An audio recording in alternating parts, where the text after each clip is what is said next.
Welcome back, foul players, to OWL by the numbers, keeping you up to date and in the know for all things Fantasy Overwatch League. I am your host, Totally Drunk, and tonight on episode 51, we're going to be taking a look back at week number 20 and see how some of the top players performed. And of course, we're going to be looking ahead to this week's Summer Showdown as I would say like all of the best teams will be competing, but when basically everyone but one team is playing, I can't really say that, so that's kind of like a moot point. But the Shock and the Dragons will both be there, uh, and we'll see whether or not the Shock can actually score fantasy points, or if that is just a figment of my imagination. But that remains to be seen. But anyways. Before we get into the news and introduce you to my co-host, let me just quickly take a moment to thank everyone who is joining us tonight on Twitch for our live show, and of course to thank all of our repeat listeners out there. So, as you can see, it is a smaller crew tonight. It is a dual podcast with Ramses and myself. Ramses, unfortunately, quite a hectic week. It's been a very drama-driven week within a lot of different communities. Wrestling, Twitch, Warcraft, and Esports in general. yeah, it's been a rough go, and it definitely kind of like impacted, our my normal podcast scheduling this past week because a lot of stuff kind of like hit close to home in that regard. So unfortunately, we didn't get to do our draft royale for the week.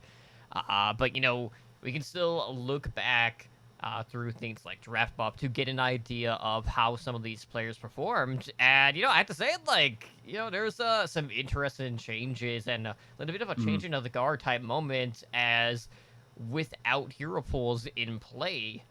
This past week, we did see a ton of like double barrier compositions, and due to that, it did lead to some interesting things where, main tanks all of a sudden were outperforming the off tanks, and for the most part, the main supports were faring pretty well, primarily due to the fact that there were a ton of, like, Baptiste compositions in play here. So, a little bit of an off-color week in regards to that, and it's definitely something that we need to keep in mind as we enter, this weekend's Summer Showdown when hero pools are completely out the window again. Hmm. Yeah, looking at the stats, it was really weird because for the first time ever, it seems like people scored mega points with Orisa. And when we talk about the comp, I kind of trip myself up because I feel like I am so just conditioned to I see Tracer, I see Genji, it's dive. I don't care what other characters are being played, it's dive. But it was a lot more of a poke comp where you had your main hit scan on the Ash or sometimes the Widow, depending on the game, and then they would alternate that with depending on which players you had. You have somebody who would flank, either being a Tracer or some teams ran the Genji, Mm-hmm. and it worked to varying degrees. Uh, I would say that teams that have like an all-star Tracer primarily stuck to the Tracer. You had some teams kind of try the Genji, and then you had some teams really work with the Genji.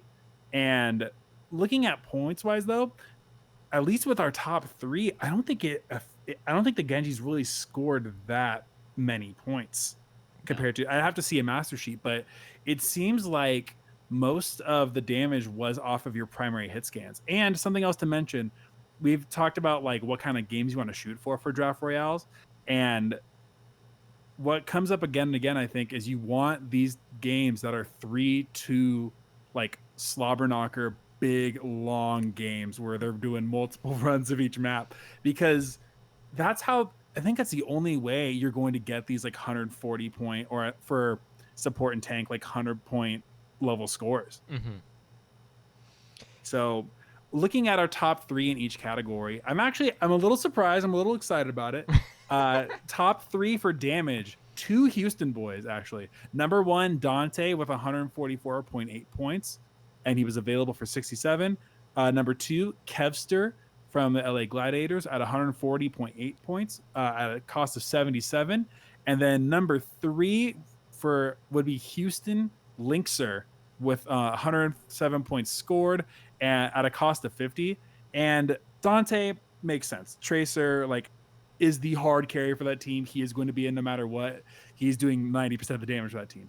Kevster, a little bit more surprising, but again, primarily running the Tracer for that team. Uh, him and Lynx are both. What surprised me is that those guys, I don't even think played all. They didn't even play the full matchup for Mhm. both of their games.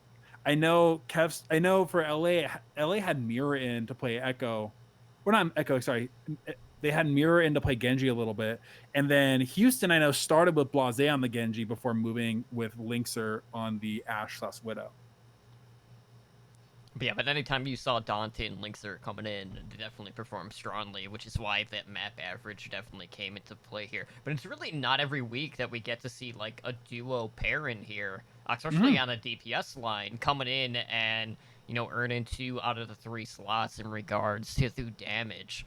And with these performances, obviously, like I don't know if these were the cost of week number 20 because obviously I had to get the stats through the Draft Buff app in the draft rail for Mhm. the current week, so I don't know if the numbers really fluctuated on that end. But looking at a cost of 77 on Kevster, like that is Yeah. very hard to work into, even on like the standard custom scoring option Mhm. where you have an average of 60 to use to piece together that roster because you only have 360 at that point. So unless you're playing on easy, that's a lot harder to kind of work in if you do want to run a player like him.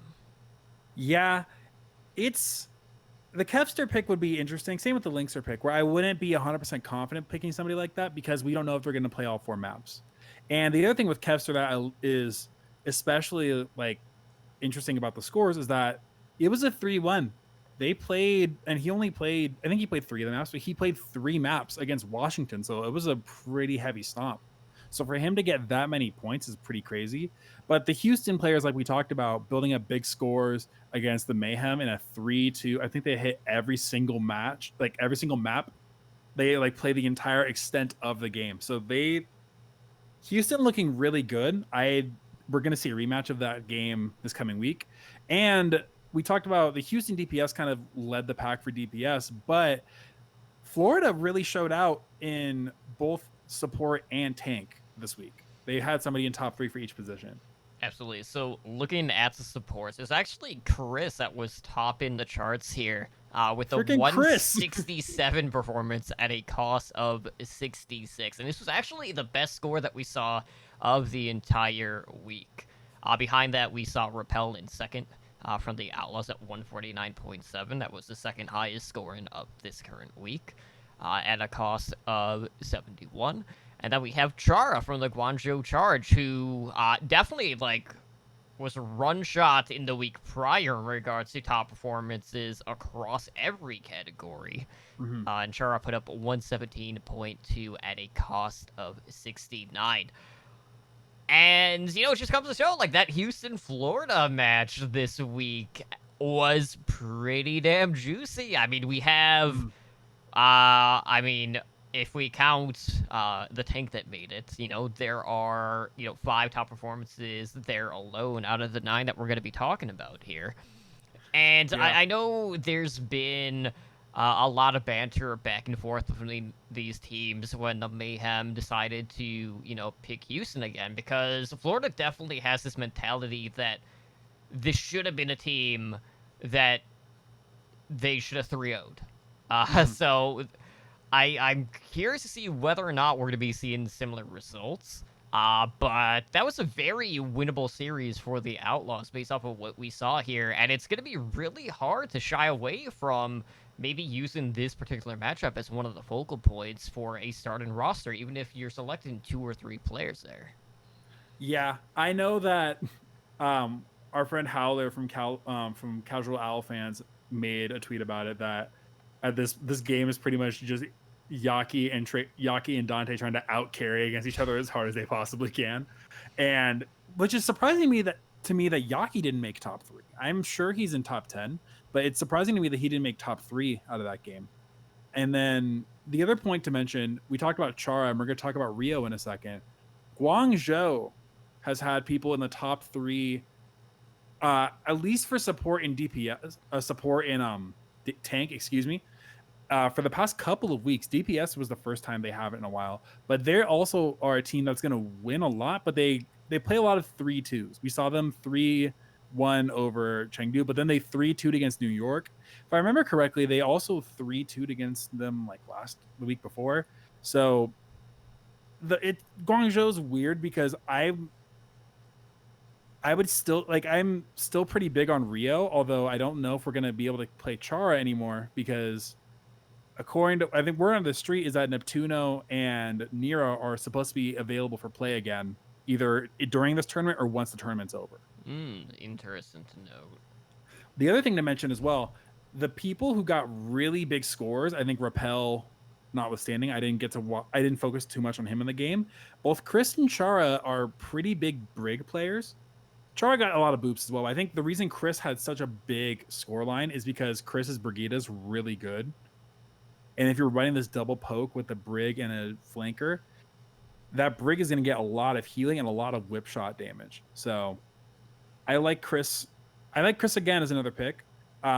We didn't talk about tanks yet. So top 3 tanks, Rio, Guangzhou Charge, 93.7, just barely couldn't break 100 at a cost of 51. Fate is number 2 for Florida Mayhem at 91.7, cost 48.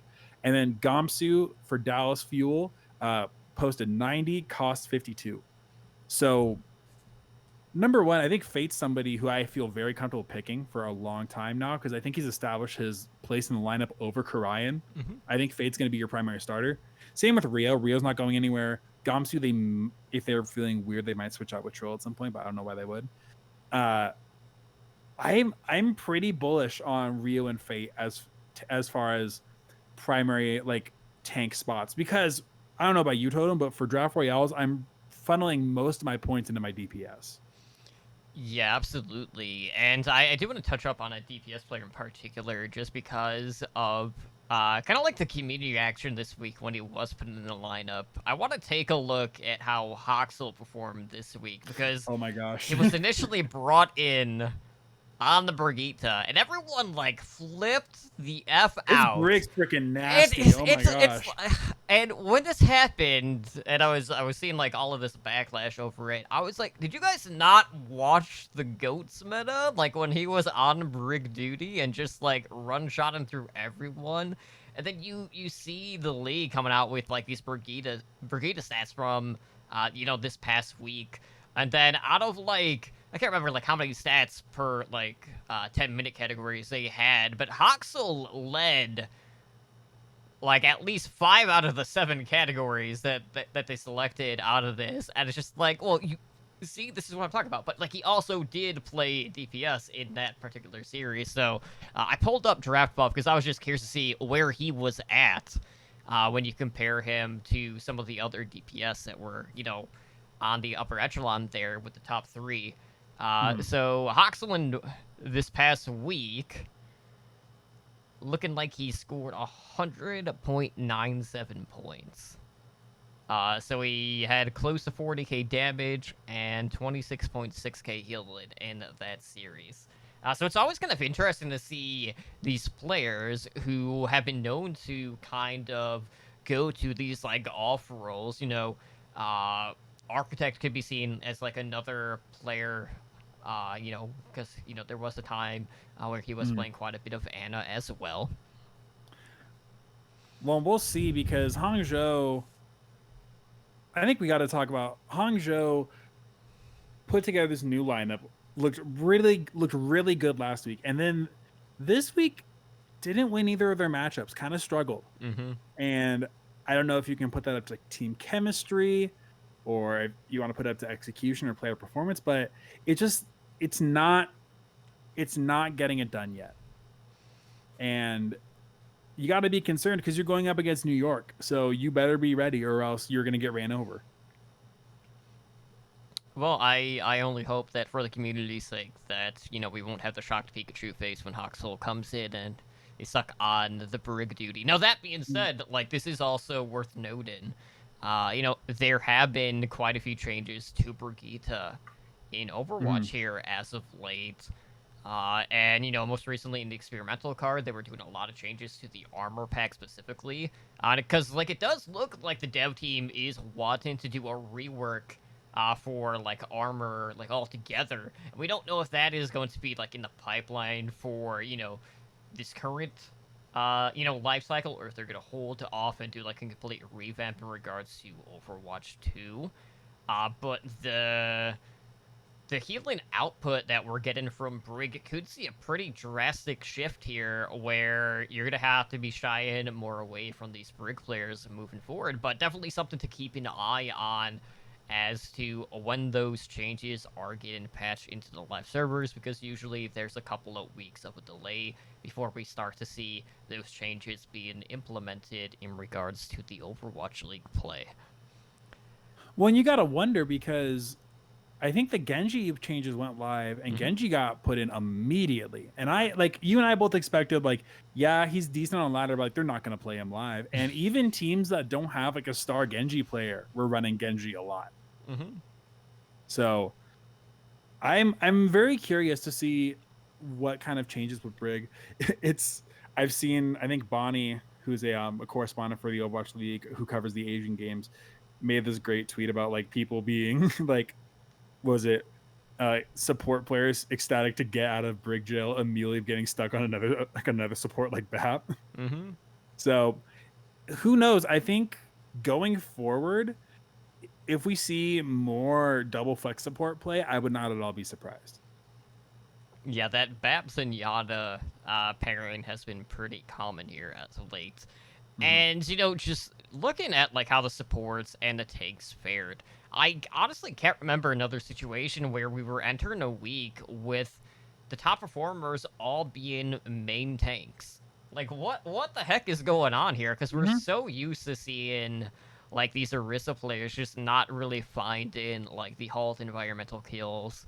The damage might be there.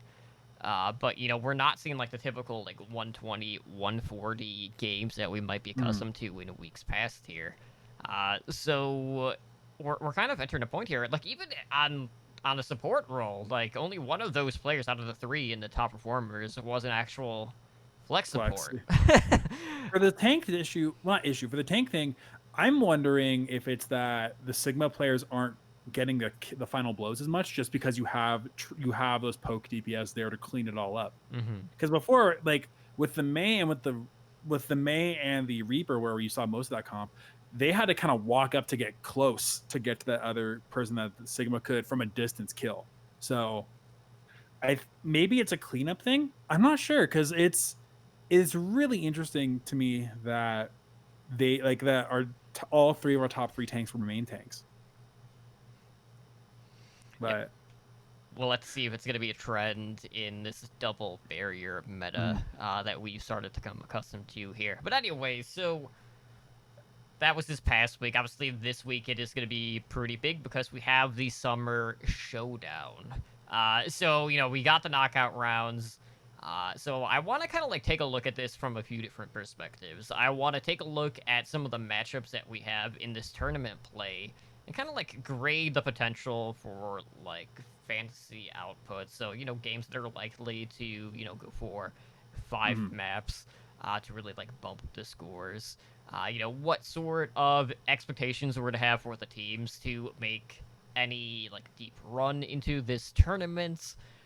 Which players that we should try to avoid, and, maybe look at some of the bargain picks that we could find out of some of these matchups as well. So a little bit different. I don't really want to do picks, just because, obviously, did you fill out a bracket, sir? I have not yet, but I will say I am so happy that, they've reached to someone within the community who's been known to do these brackets in the past and actually brought him on to give him some additional work. So that was awesome to see. And, I couldn't think of a better person for the job, because every time...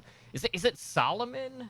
Yeah, it's Solomon who does it. Yeah, every time Solomon comes out with stuff, and it hasn't just been exclusive to Overwatch League. He's been doing it for, he was doing it for, the other showdowns, for, the gauntlet competitions, for contenders this past season. That guy puts in some serious work. Well, and it's funny because he's like the main graphics guy for Avast's stream. Mm-hmm. So if you watch it, like you'll watch him like editing Avast's background live of like whatever quote unquote esports facility he's in for the day, where they like he'll putting up like a picture of like the Dallas Fuels facility, and he'll have like 8 different live streams going on like on different like screens.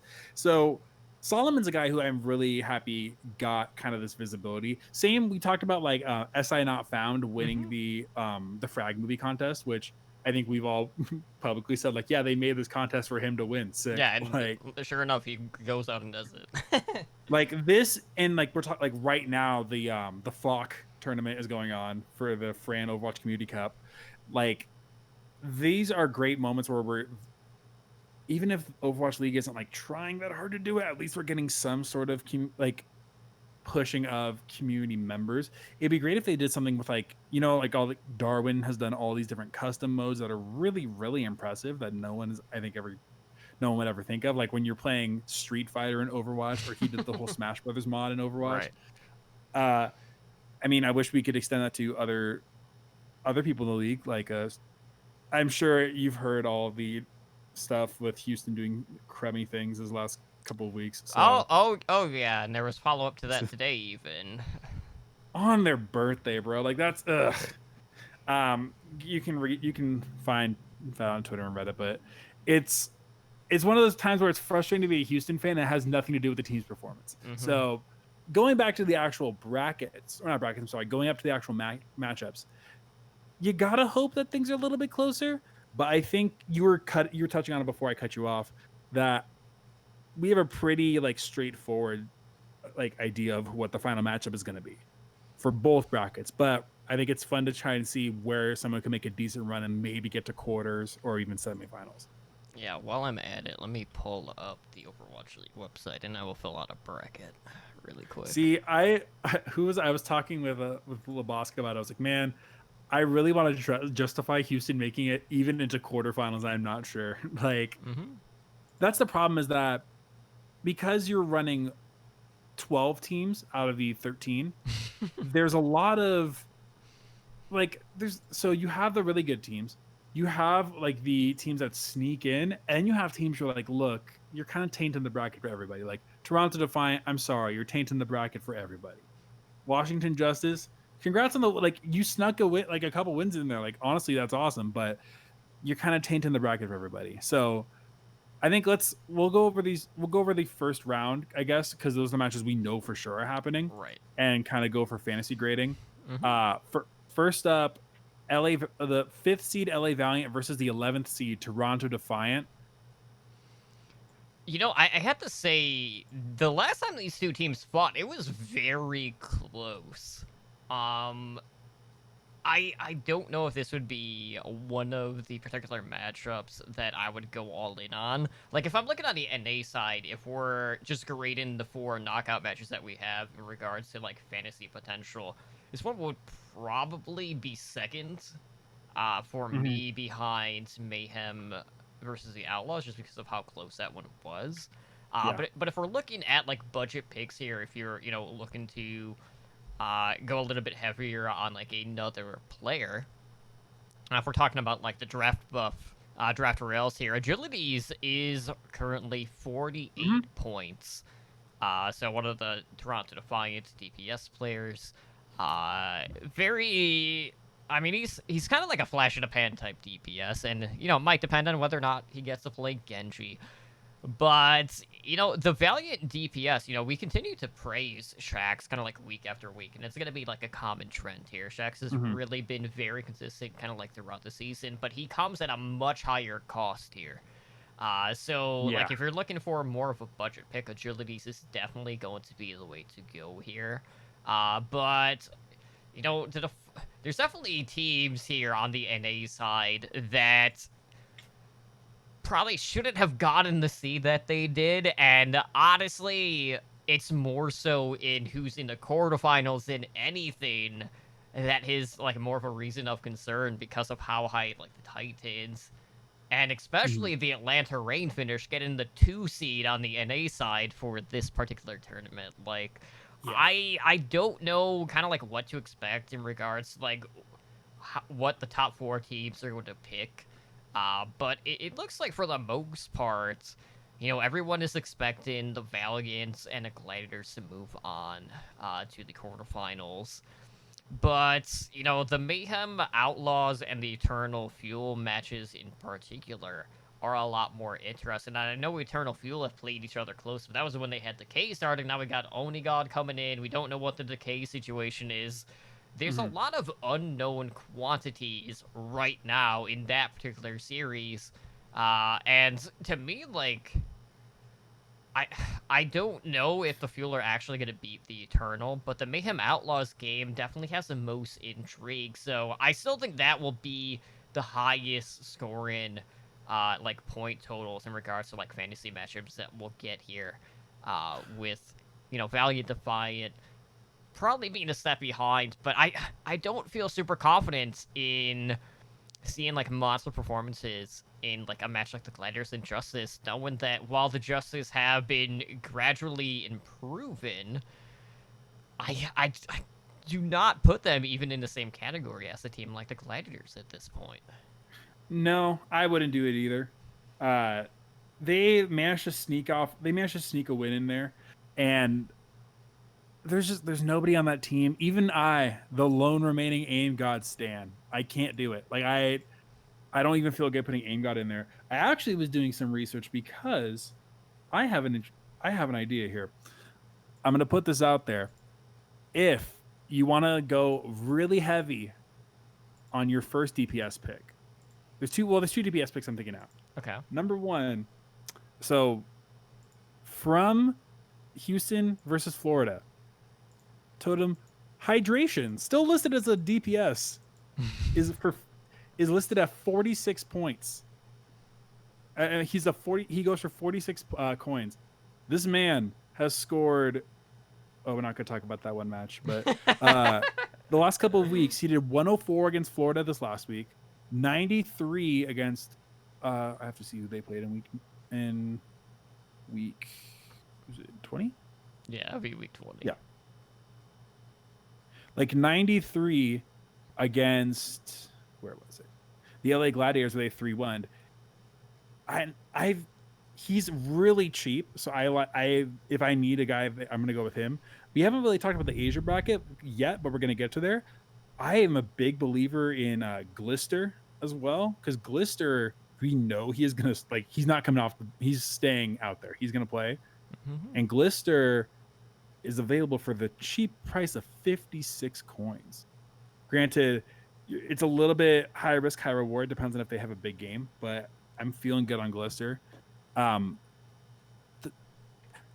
to the actual subject of these current matches. I think that Mayhem vs. Outlaws definitely is your heavyweight pick.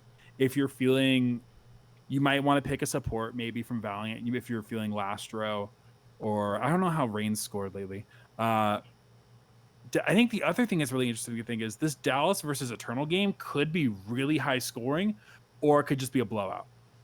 It could either be a really big 3-2 if Decay manages to carry his butt off again and Fuel look good, or Sparkle comes in and just Genji blades all over them. If we continue to see like double barrier compositions, Benbest wouldn't be the worst pick either to start as a budget pick. I want to say his cost this week was only listed at 40. Has he been the primary Orisa over No Smite? I haven't been watching enough Eternal games to know. I know he has been playing, so it's not really a reason for concern to see if he's, getting benched or anything. Oh. So I'm just checking right now. Week 21, he scored 85.9 points. Week 20, he scored 1.83 points. Oh, so that's the bummer. Is like I'm with you. I think that would be a good pick. I just don't know if you can stick with him on the main tank there, because there's a chance No Smite comes in. Yeah, I mean the caveat to that being one of those weeks was with your rules, the other one without. So True. I would lean more towards what we saw last week to be an indicator than what happened with Heropols actually in play.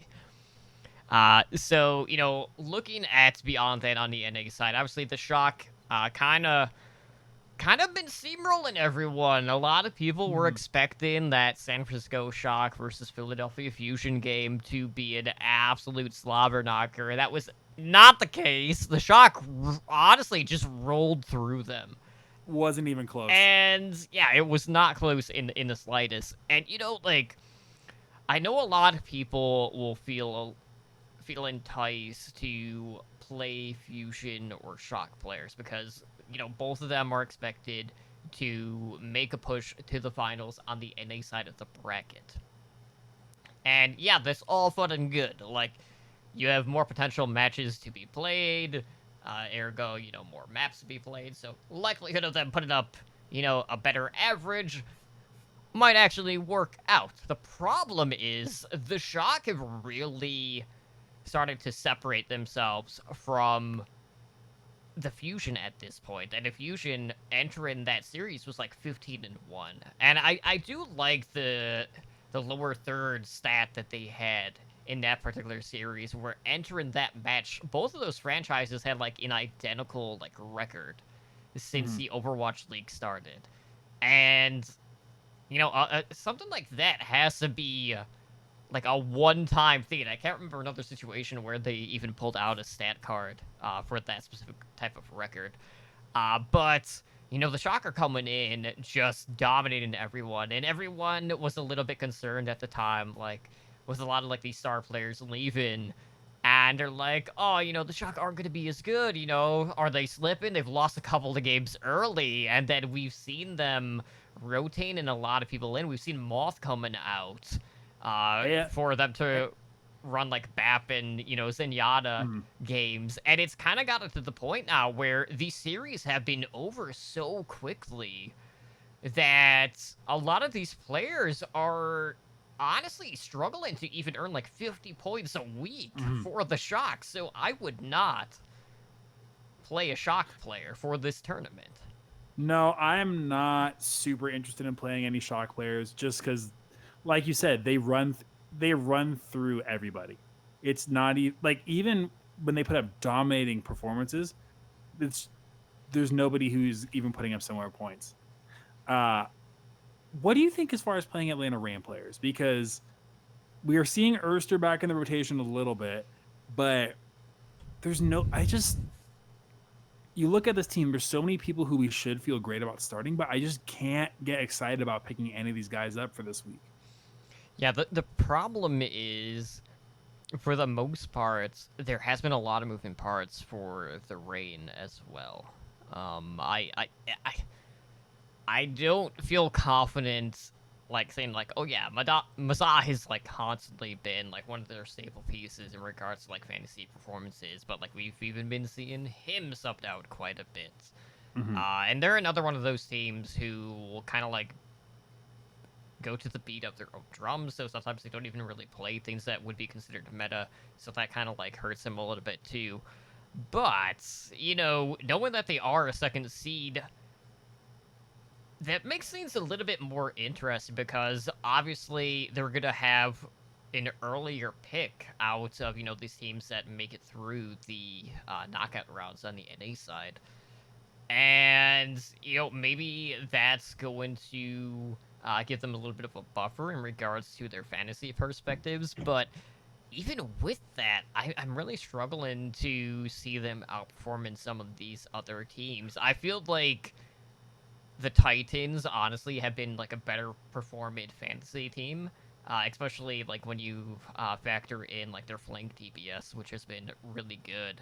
And I have to say, like, I've been really happy with the recent performances from the Titans, and they've started to really become competitive after like 3 or 4 solid weeks where we're just like, all right, guys, any week now, you got to start to perform against some of these teams, and for them to come in and get a 4 seed, honestly, like surpassed a lot of expectations that a lot of us had at this given point in time. But if we're looking at potential picks for the week on the budget side, I know Boombox actually got to play quite a bit for the Fusion this past week. He's currently listed at 45 points. You have I'm trying to think like who else I would think about, but like he's definitely been a player who's been putting up decent points. Uh and for the Titans,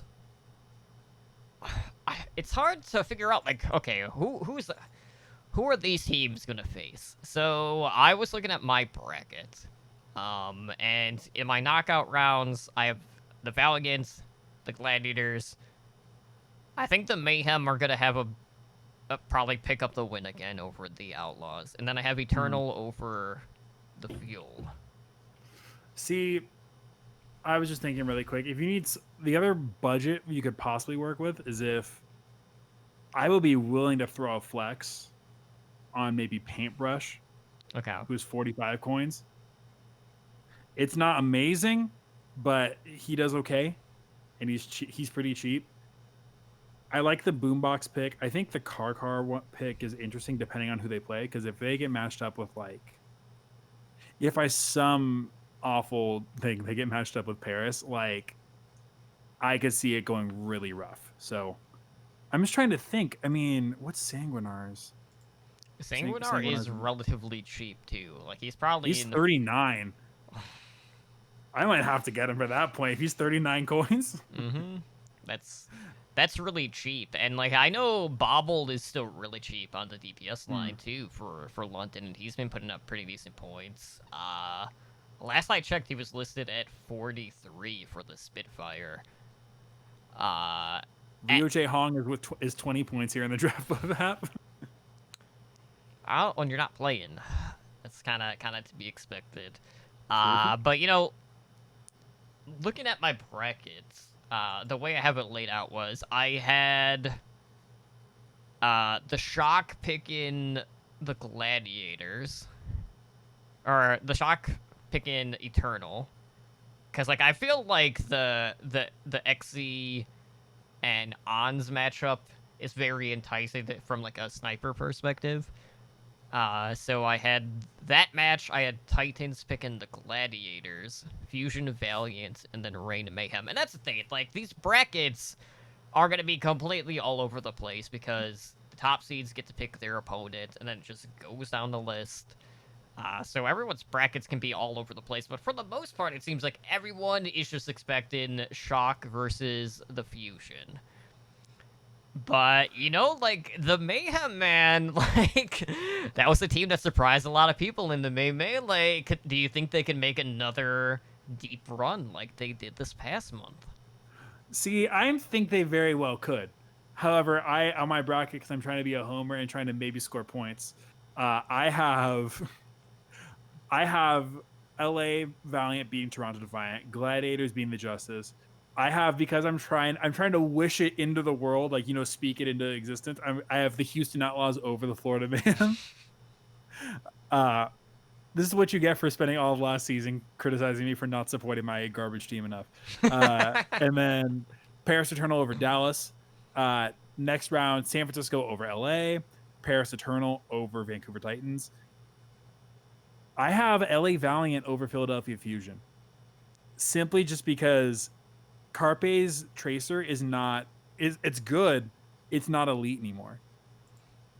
Shax's Tracer is elite, and I could see Shax, like, it's going to be a hard game if that happens, but I could see Shax just running over him. Mm-hmm. And then San Francisco over Paris Eternal, and then LA Valiant over Atlanta Reign, and then in a redo of the California Cup, it won't let me go full over here. I have San Francisco winning again. So, not surprising to anybody, but I think we all expected San Francisco to really take the cake again. And it's kind of the same with the Asia bracket, unfortunately, where we keep trying to do these scenarios like, well, what if like so-and-so goes on a run? Like, what if so-and-so goes on a run? It's like, no, unless crazy stuff happens, like it always does in Overwatch League, I think we're all expecting it to be Shanghai Guangzhou. That's the thing. Like, I really feel like the Charge have been battle-tested at this point, but I've also really liked the looks that we've seen from the Excelsior, so I would honestly give the Excelsior a slight edge there, but the Charge this season have been really like rugged in their approach. But for me, when I look at this bracket, I think the most upsetting thing is knowing that the Dynasty are a fifth seed in here, and they face London, and Deservedly so. the winner of that goes up against Shanghai in the semifinals. So we're not going to, probably not going to get that miracle run that we kind of saw from the Dynasty in the last tournament, which is a bit of a bummer in that regard. But If they don't play Michelle, I mean, if they play Michelle, maybe they have a chance. yeah, Michelle's another interesting like budget pick too at 45 points. Because how much did he play this last week? Did he play all 5 maps?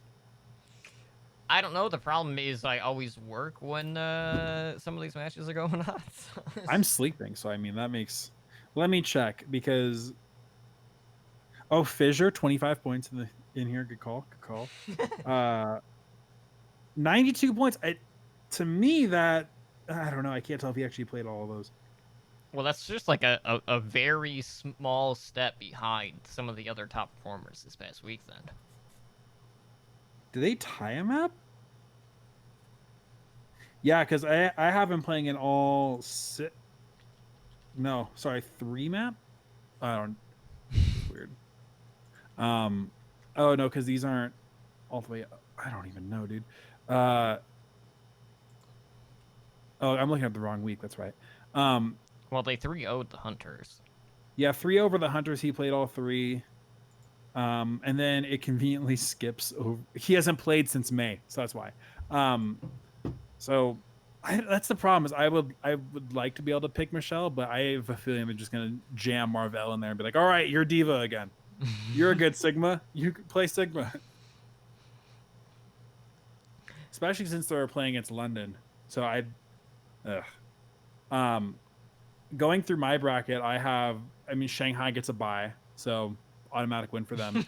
I have the London Spitfire over the Seoul Dynasty. I praise be to Glister, and then Guangzhou Charge over Chengdu Hunters, New York Excelsior over the Hangzhou Spark. You and I are probably going to differ on this pick because I have Guangzhou Charge over New York. Like yeah, I have New York over Guangzhou, but like that's like honestly like out of all the matches on like the Apex side, that's gonna be the coin toss of the week. Let me see if we got odds up for this tournament. I don't know if they would, but like these matches are actually set, so it might be a little bit different.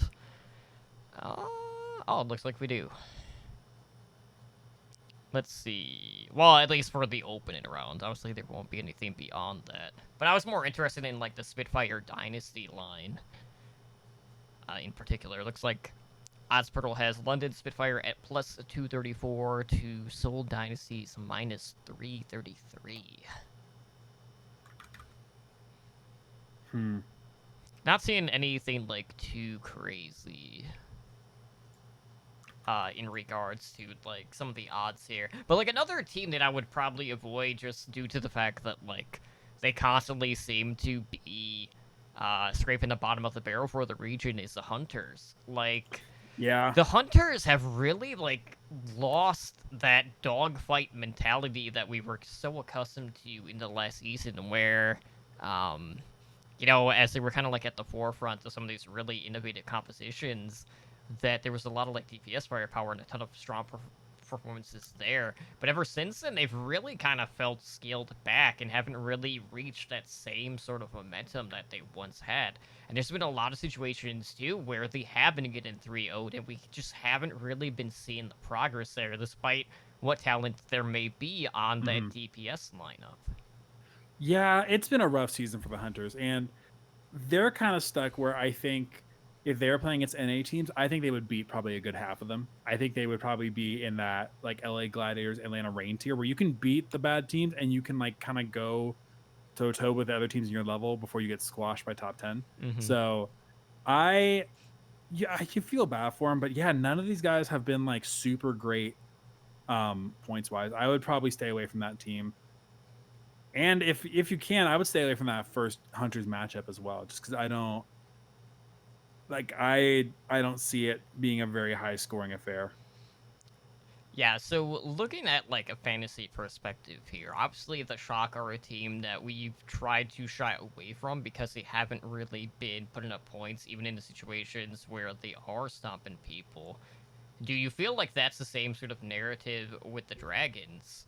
Knowing that, we've seen very similar things from them in regards to how they've just been really a step or two ahead of everyone else in this region, and it's not even close in many regards. But there have been a lot of weeks where we have seen the Fleta pop offs. We have Mhm. seen like San Juan putting up monster points at the tank position, and really their support stepping up. Do you feel like there's any reason to be concerned with how they're going to do from a fantasy perspective, even if they are heavily favored in really any matchup that can be perceived here?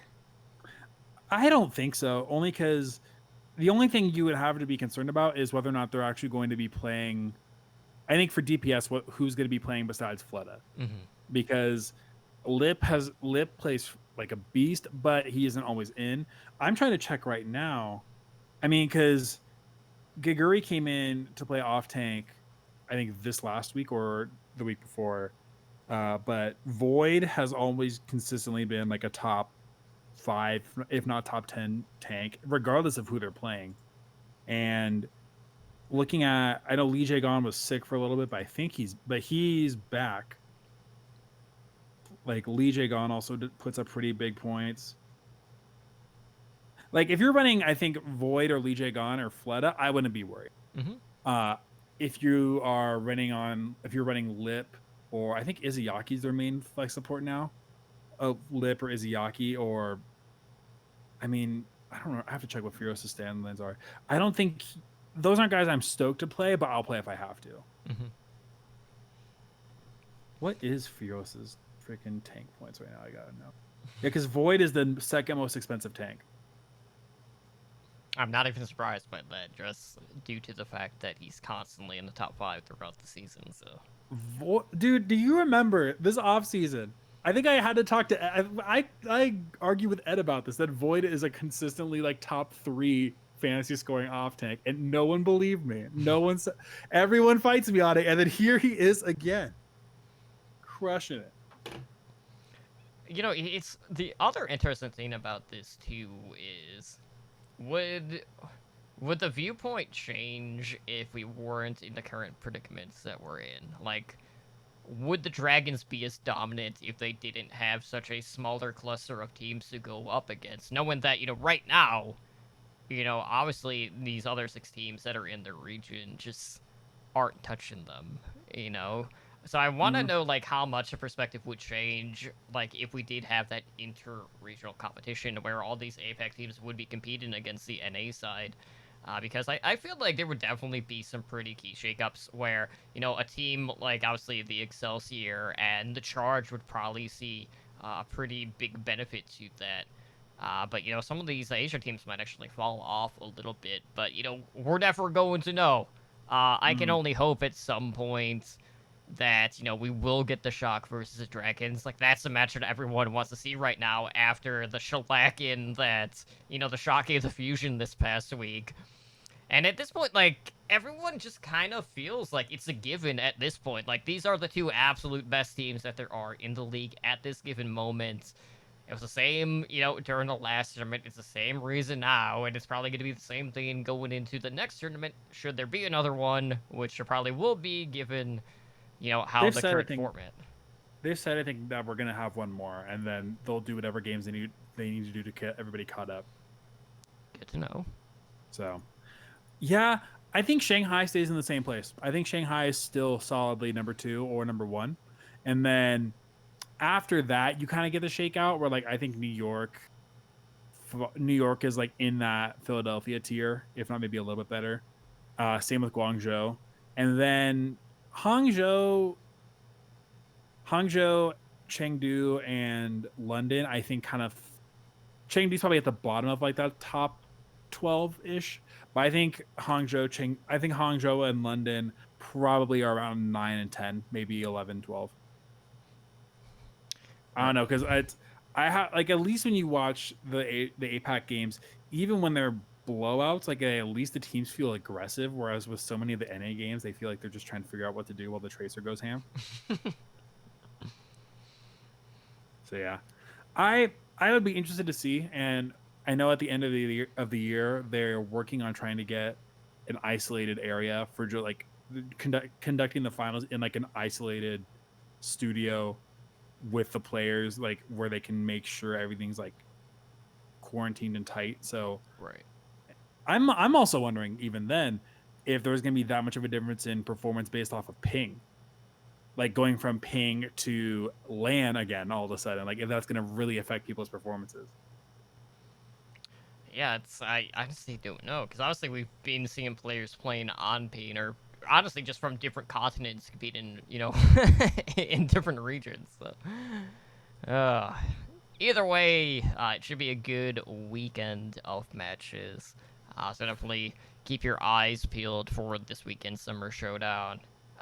But for if you're looking for focal matches to build lineups around, Mayhem Outlaws is very enticing.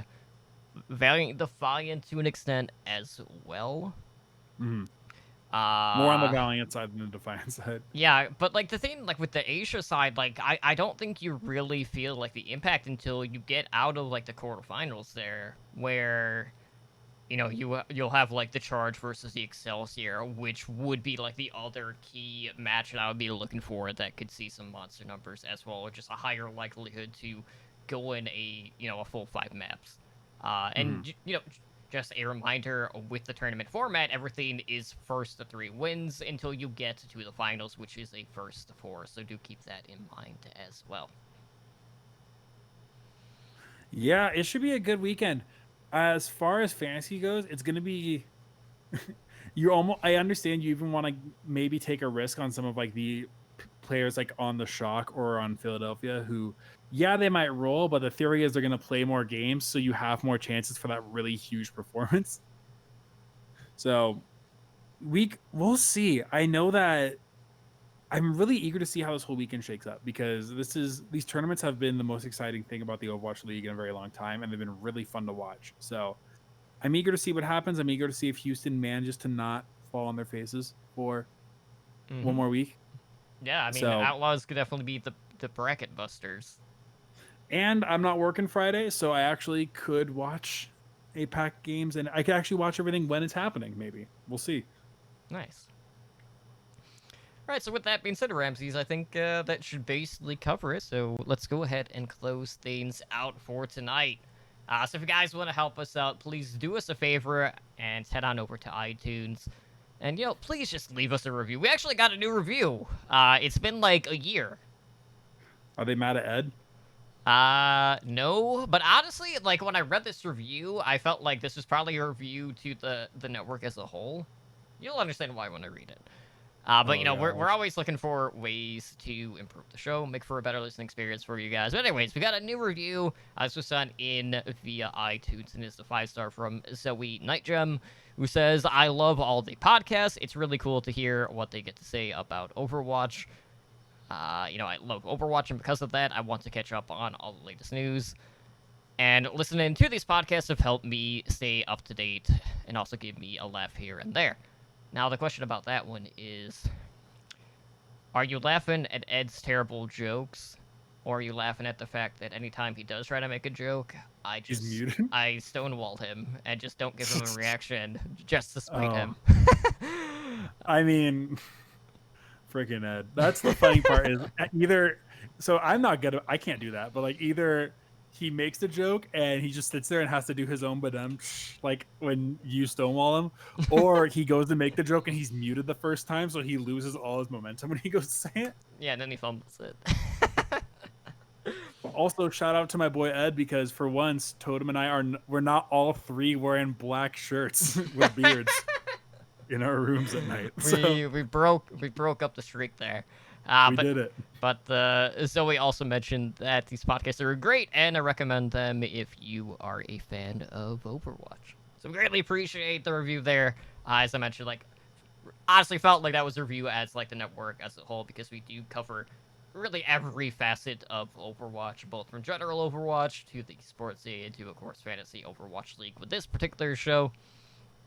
Now, if you would like to support us, consider checking out and pledging to our Patreon, where we have tiers starting at just $1 a month, where, you can help keep the lights on in Ramsey's room so he doesn't fade into the abyss, which he's been really good at lately. Like, you haven't, fallen anywhere. We haven't had to, shout into, the darkness beyond, or, tie a rope around you to pull you out just in case you, lose your way or anything like that.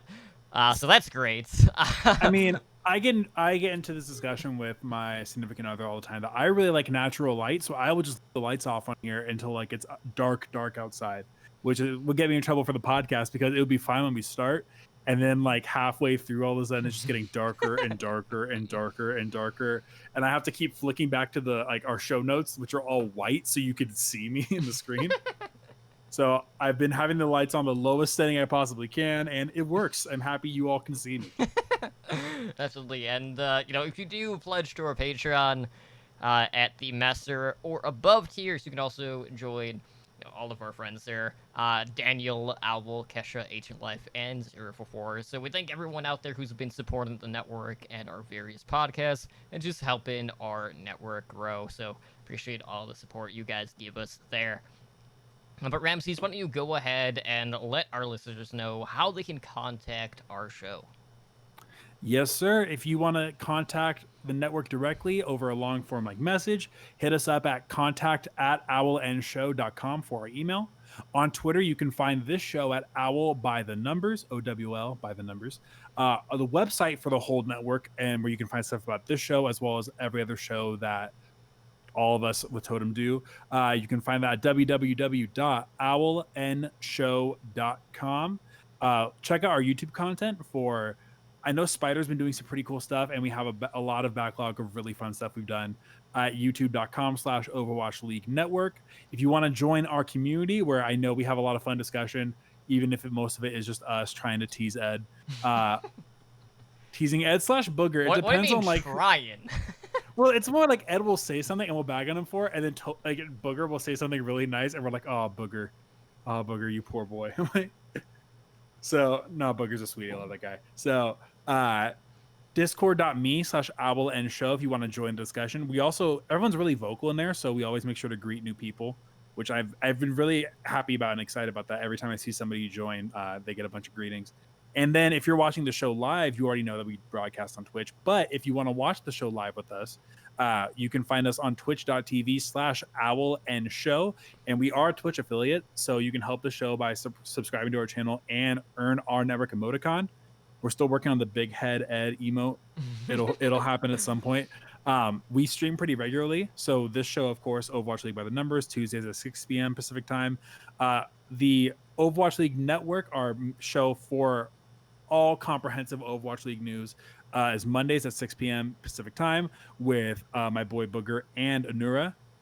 And on Wednesday, you can hear our 3-hour specials for Heroes Never Die, which is a variety Overwatch show. Which, if you thought we talked a lot about Genji this week, or Brig nerfs incoming this week, I cannot wait to hear how Ed and Totem can mine every detail out of it. Wednesdays at 5 p.m. Pacific time. And then Thursday night is our Hearthstone Battlegrounds podcast, Tavern Tales, and that airs Thursdays at 5 p.m. Pacific time.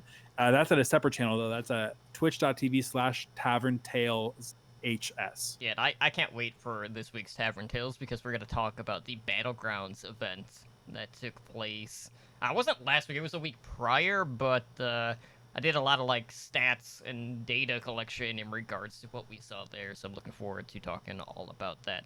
And of course, all the changes in regards to general Overwatch. But anyways, if you would like to contact our hosts via social media, we are all on Twitter.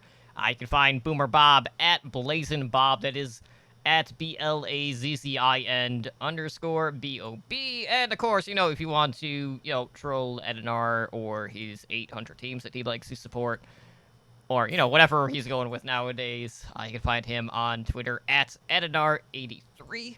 As for myself, I am on Twitter at TotallyDrunk. And Ramses, how can our listeners contact you there? You can find me on Twitter at Ramses_OW, where lately I've been musing about being sad that Tom DeLonge isn't in Blink 182. It took me 10 years, but I finally did it. I finally come to the same point as most middle schoolers in California. So There you go. lots of musings on pop punk and stuff that I'm probably too old for. Yeah, so before we wrap up, Ramses, I don't have a question of the week for you. But I will let you know that, there was some Ninja Turtle news earlier today. Oh gosh. And I don't know if you've heard it, but I apparently haven't. Nickelodeon is teaming up with Seth Rogen for a new animated film reboot. That could be good. Ugh. I actually Could be really like some of the aspects of, the Nickelodeon side of things. Just for the love of God, do not go like the reboot route where they're like, oh yeah, Splinter learned karate based off of this pamphlet that he found randomly walking the streets of New York. I mean, the worst part. So, as somebody who likes the Ninja Turtle, like the Michael Bay Ninja Turtle movies, the turtles are awesome, and then literally every other detail about the movies is not good. So, except for Bebop and Rocksteady, shout outs to my boy Seamus, but it's man, because for an animated reboot, I think you could see it being a lot more like the classic '90s style turtles, but Viacom has been so good at just rebooting Ninja Turtles every like 7 years. Because I mean, like, I'm sure you and I could go into I know so many people are kind of like, people love the Image comics. People really love the old like the '90s cartoon. I really love the super edgy like 2003 anime version of the Ninja Turtles, and then like you had Fast Forward that nobody really cared about. The reboot with Nickelodeon that was actually pretty good. Honestly, I think the new standard is we have to hold up everything to the original Ninja Turtles movie. Right. The number one selling independent film of all time. But I don't know. I Totem, I like too many things that I have to be like cautiously optimistic about. I like Overwatch. I like Star Wars. I like the Ninja Turtles. Godzilla's the only thing that hasn't failed me in that regard yet, Totem. Godzilla's all I have left. Well, hopefully that will stay intact the way that it is. So, another thing that you love isn't shat on or, whatever.